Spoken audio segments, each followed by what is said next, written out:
집으로 돌아온 제도 씨. 가장 눈에 띄는 건 역시 냉장고를 가득 채운 손녀들 사진입니다. 이거는 올여름에 찍었는 거. 이거는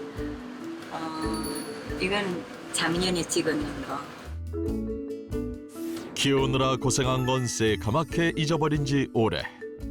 눈에 넣어도 안 아플 소중한 외손녀들이랍니다.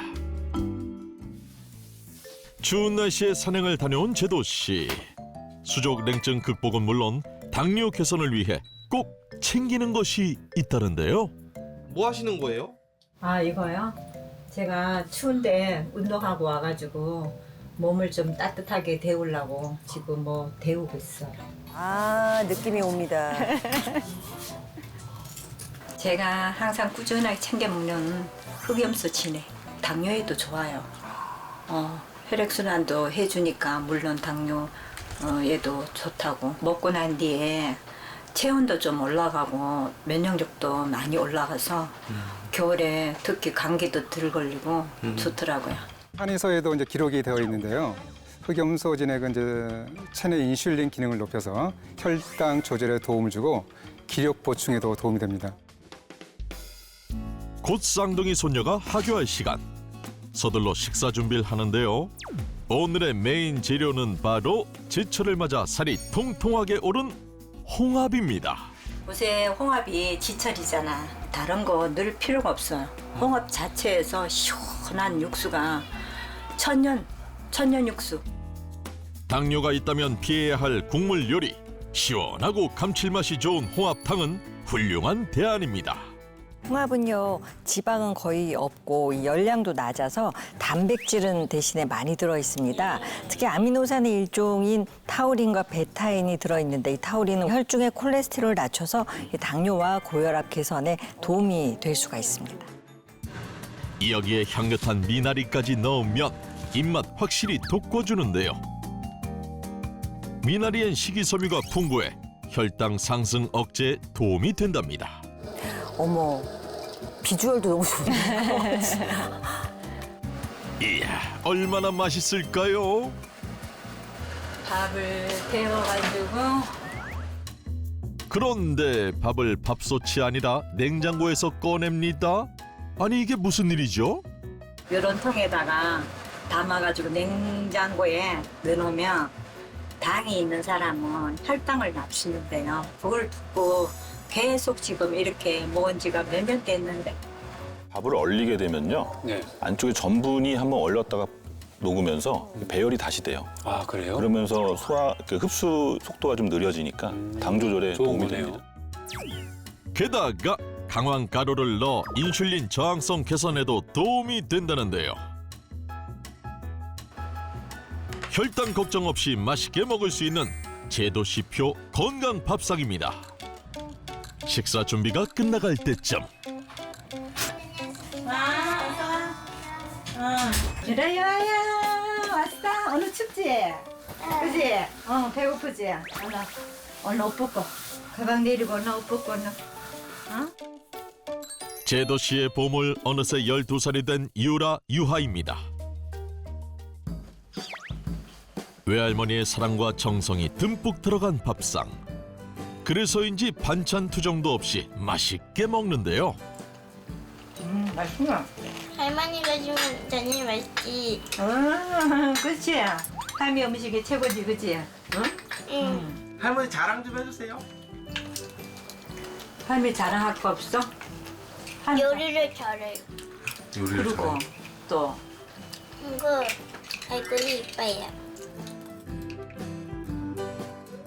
손녀 애교의 외할머니 광대 승천. 쌍둥이 손녀를 위해서라도 제도씨 앞으로 꼭 건강해야겠습니다. 식사를 마친 후 제도씨가 꼭 챙기는 게 있다는데요. 진액을 한 잔 먹어봅시다. 바로 흑염소 진액. 식후마다 흑염소 진액을 챙기는 이유 과연 뭘까요? 식단으로는 영양소를 골고루 섭취할 수가 없으니까 우리 흑염소의 진액으로 여기에는 미네랄, 아미노산, 비타민이 많이 풍부하게 들어있다 해가지고 식사 후에 항상 챙겨 먹고 있어요.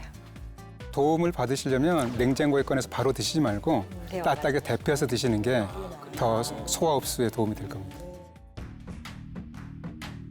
식사를 마치고 나서 30분 후 이때 꼭 해야 할 게 있다는데요. 식사 후에 혈당이 급격히 오르는 혈당 스파이크를 예방하기 위한 홈 트레이닝입니다. 식사하시고 눕지만 않으셔도 네, 맞습니다.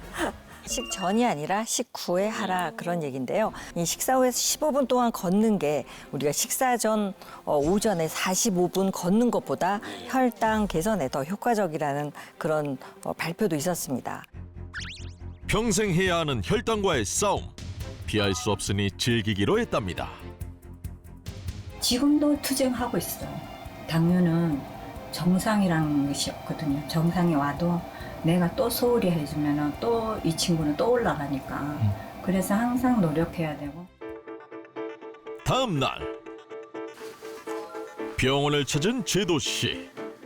고혈당 쇼크 이후 정기적으로 건강검진을 하고 있다는데요. 과연 결과는 어떨까요? 나쁜 콜레스테롤이라고 하는 LDL 콜레스테롤, 중성지방 다 정상 범위 안에 있고요. 혈관 건강을 알 수 있는 콜레스테롤 수치 역시 정상. 당화 혈색소도 크게 줄었습니다. 이제 6.5에서 7% 정도를 유지하는 게 당뇨병 환자들한테 굉장히 중요하죠. 7%를 넘어가면 합병증의 위험이 확 높아지기 때문입니다. 실제로 이제 만약 이제 7%를 넘어가게 되면 심근경색 사망률이 2.6배나 높아지고 또 당화혈색소가 1% 증가할 때마다 당뇨발의 위험도 1.6배나 증가한다는 연구 결과가 있습니다. 네, 그런데 실제로 당뇨 환자들이 이 7.0 수치를 지키는 거는 정말로 어려워요. 이 당뇨가 진단이 된 경우 이미 인슐린 분비 기능은 50% 정도 감소했다고 볼 수가 있거든요. 또 당뇨를 보통 6년에서 10년 앓게 되면 인슐린 분비가 다 소진이 됐기 때문에 결국 인슐린이 제 기능을 못하고 혈당이 낮아지지 않는다는 것을 뜻합니다. 네, 이야기를 들어보니 김제도 씨가 정말 대단하다고 느껴집니다.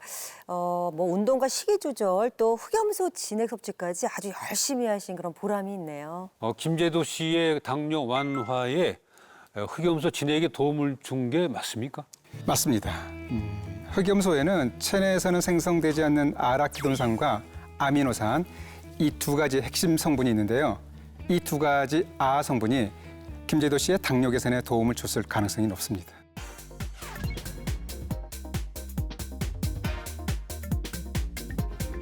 아라키돈산은 우리 몸에 좋은 불포화 지방산의 일종인데요. 그런데 아라키돈산이 인슐린이 빨리 반응할 수 있는 인슐린 민감성을 높입니다.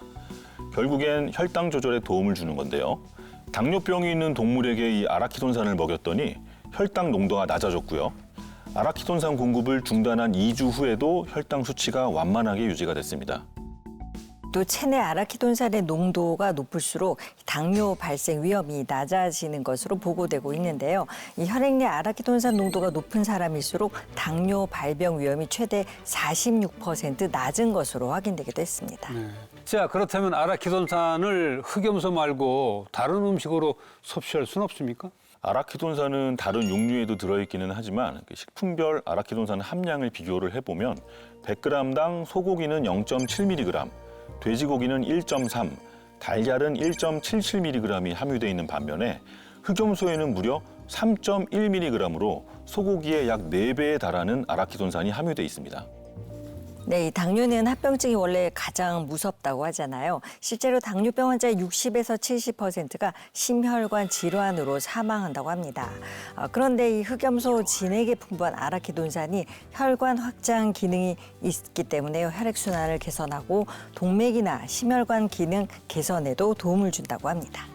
실제로 미국의 한 의과대학에서 실시한 연구에 따르면 5개의 모세혈관에 각각 다른 혈관 확장제를 투여한 결과 아라키돈산을 투여한 혈관에서 보다 뚜렷한 혈관 확장 반응이 나타났다고 합니다.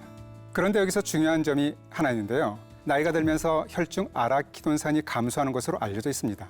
즉, 중장년층이라면 아라키돈산을 좀 더 신경 써서 섭취해 주는 것이 좋겠습니다.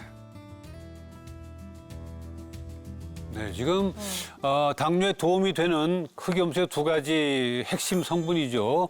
아미노산과 아라키돈산에 대해서 알아보고 있는데, 자, 두 번째 이제 아미노산의 성분, 흑염소에 이 아미노산도 풍부하게 있습니까? 네, 흑염소에는 저지방 고단백 식품으로 아미노산이 정말 풍부한데요. 흑염소의 필수 아미노산 함량은 50.4%로 쇠고기의 46.6%보다 훨씬 높고요. 예. 특히 아미노산 17종이 모두 들어있는 것으로 알려져 있습니다.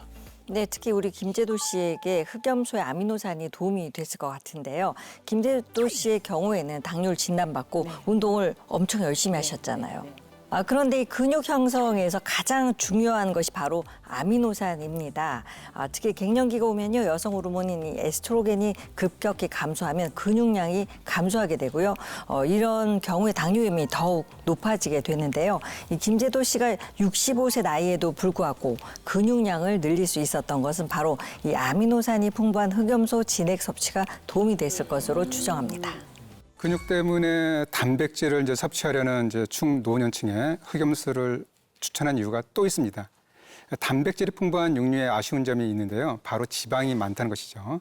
그래서 이제 같은 양의 단백질을 가진 소고기와 비교했을 때 지방 함량이 흑염소의 6분의 1 정도밖에 안 되기 때문에 좋다고 볼 수 있습니다.